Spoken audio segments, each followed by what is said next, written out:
What is up guys, Fi here, and today we're going to be looking at how you can learn from your mistakes. So I just got diamond on another one of my accounts, and I played Xerath a lot on that account because I really wanted to learn him. But when you're learning a new champion, sometimes you just do lose your lane because you aren't aware of the matchup or you don't have that much experience, and there's nothing wrong with that, but you have to learn from your mistakes and make sure they don't happen again. So a couple of days ago, I played against LeBlanc as Xerath for the first time, and I wasn't aware of the matchup, and I did lose my lane. She got a couple of kills at a dragon fight, and I just couldn't recover, so she snowballed really hard, and I ended up losing my lane. So after that game, I watched the replay, and I figured out what I did wrong. I went back, and I looked at the lane phase, and I saw where my mistakes were, where I could do things better, and that's going to be the first thing. That's the best thing you can do if you ever lose your lane, is watch the replay. Now there are two replay systems that I use right now, and I have both running as a backup. I use LSI and I use skin spotlights. Now I've never had either of these programs affect my performance in game, and you can get both of them in the links from the description below.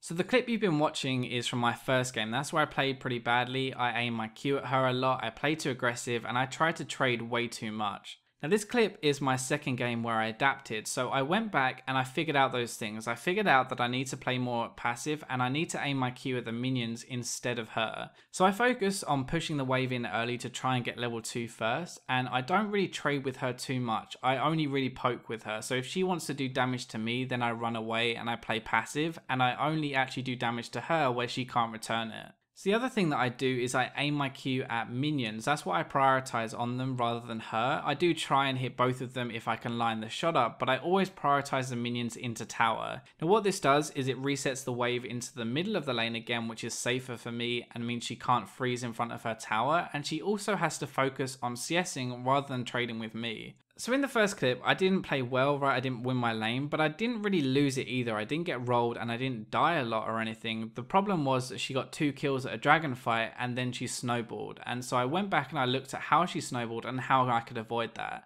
So there are really two things that I think I did kind of badly in the first game that allowed her to snowball a little bit more that I didn't do in the second game. So in the first one, I tried to follow LeBlanc and help my jungler here, and I start to move down, I walk over a ward, and LeBlanc goes straight for me. Now because I'm not in my tower, I have to blow both summoners, and then she even dives on me, and I do pick up a kill, but that kill is way more worth for her than it is to me because she can keep snowballing with that kill. So this is what I do instead in the second game. I ward my sides and I just don't follow, and then I ping, and it's kind of up to my team to react because there's no way that I can follow without putting myself at risk. Your team might flame you for not moving, but it's your job to ward and see her moving and then ping as much as you like. I ping only once in this clip because they actually back off, but if they didn't back off, then I would just keep pinging until they do finally realize and leave. Now some of you are going to say that, well, my team just doesn't move, so there's nothing I can do. And that's right, there's nothing you can do. If you put a ward down, you see them and you ping them really early, then unfortunately there's just nothing more you can do. It's up to your team to then listen to you and leave.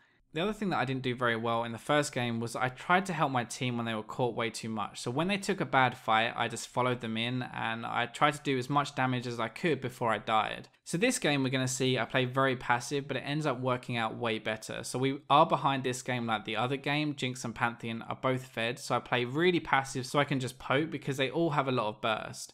The biggest thing that I can do to help my team is hit the carries at the back. So I aim my Q at the LeBlanc here, you can see, instead of the Gnar, and it looks like I'm way too passive, but they all have so much damage and I just need time to do my job properly. We can see that I do play really passive, but this is just kind of the playstyle that Xerath has, and it depends on the champion you're playing, but this is how I adapted my game from the first time. This actually ends up netting me a couple of kills. I get the pick onto LeBlanc with my ultimate, and then a flash Q onto Jinx, which gets me another kill. Telling you how to learn from your mistakes is actually a really hard topic to cover, and it's something I've wanted to do for ages, but it's best to do it with examples, so I hope you guys can see where I failed the first time and how I adapted that in my second game, which I won. The biggest thing I can say to you is make sure you get a replay system and you go back and actually take the time. Yes, it does add time onto it, but if you really want to climb, then just playing over and over and doing the same stuff over and over is definitely not the way to do it. I hope you guys enjoyed the video, and if you did, remember to hit that thumbs up and subscribe, and I'll catch you next time.